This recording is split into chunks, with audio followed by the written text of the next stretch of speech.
I'm about to tell you why this 2014 Jeep Grand Cherokee EcoDiesel is the best combination of power, off-road capability, and value that you can buy in an SUV/crossover in America today. This vehicle is under $50,000. It benchmarked the BMW X5 diesel, which cost $15,000 to $20,000 more. And I can tell you, this is one of the few vehicles I would consider putting in my own garage. One of the knocks on previous Jeep Grand Cherokees is that they just didn't have the build quality both inside and out. And what I mean by that is that the outside was a little bit clunky, and they really addressed that in this current generation Grand Cherokee. But the real improvements were made on the inside.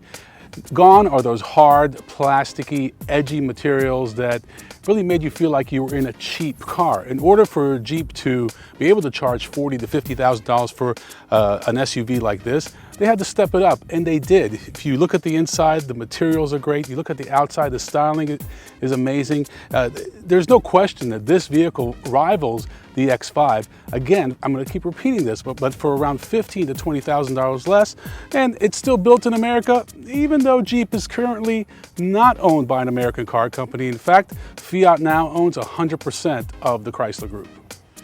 One of the benefits of Jeep being owned by a European car company is that we get new technology like this 3-liter 6-cylinder diesel engine.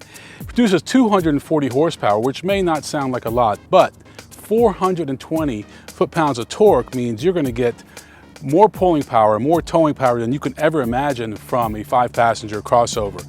One of the things that this Jeep Grand Cherokee does share with BMW is the transmission. It's an 8-speed ZF transmission, the same one that BMW uses in the X5 and some of their other vehicles, and that really helps the performance and the fuel economy. It's rated at around 28 highway, 21 in the city, but we were able to get over 30 miles to the gallon on the highway because these diesel engines are just so efficient. All the power comes instantly, and you don't need a lot of RPMs to keep this thing going on the freeway.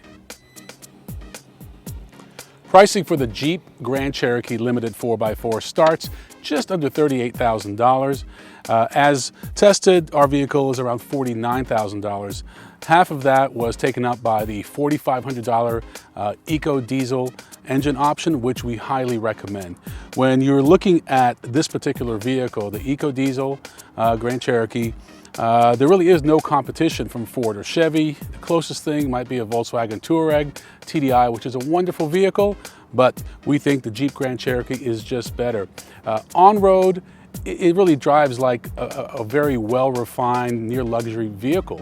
And off-road, well, Jeep's trail-rated technology speaks for itself. You have multiple driving modes depending on whether you're on gravel or snow, mud, whatever condition you're in, Jeep can handle it.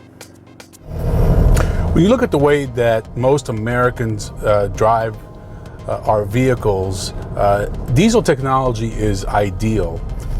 We are more of a, lower speed, short-term, long highway driving kind of society, as opposed to the way, say, people drive on the Autobahn. It's great to have a car that goes fast from 0 to 60, and the Grand Cherokee EcoDiesel is certainly no slouch in that department. 0 to 60, somewhere between 7 and 8 seconds, depending on conditions. But what's most important is the torque, and really what low RPMs you're going to be turning at when you reach those highway speeds. Now we get to our 65, 70, whatever the speed limit is, and then we kind of stay there, and you usually use the cruise control. And if you look at a gasoline engine, it's going to rev higher. By adding the 8-speed ZF transmission to the Grand Cherokee, they've really improved the overall driving dynamics of the whole configuration. Let's focus a little bit on the interior. You've got a completely new interior in this Grand Cherokee. You have an 8.4-inch infotainment/navigation screen that is really one of the best in the business It went from being the worst to one of the best. Very intuitive, very clear, very vivid. I also like the eco gauge that is located within the speedometer. So you have a essentially an LED screen that makes up the speedometer. The rest are analog gauges, and right in the middle it tells you your current fuel economy, digitally as well as graphically. And I think that's very important. I see these more and more in vehicles today, but they're usually off to the side or they're down low. This is right in the middle of the speedometer. This is where you're going to be looking most of the time when you want to know your speed. Now you can also know your fuel economy, which is becoming more and more important. Seats are extremely comfortable. We managed to put over 400 miles on our test vehicle, and it was not disappointing. And I'm not looking forward to giving this one back. It just drives great, has great acceleration on the highway. When you need the power, it's available.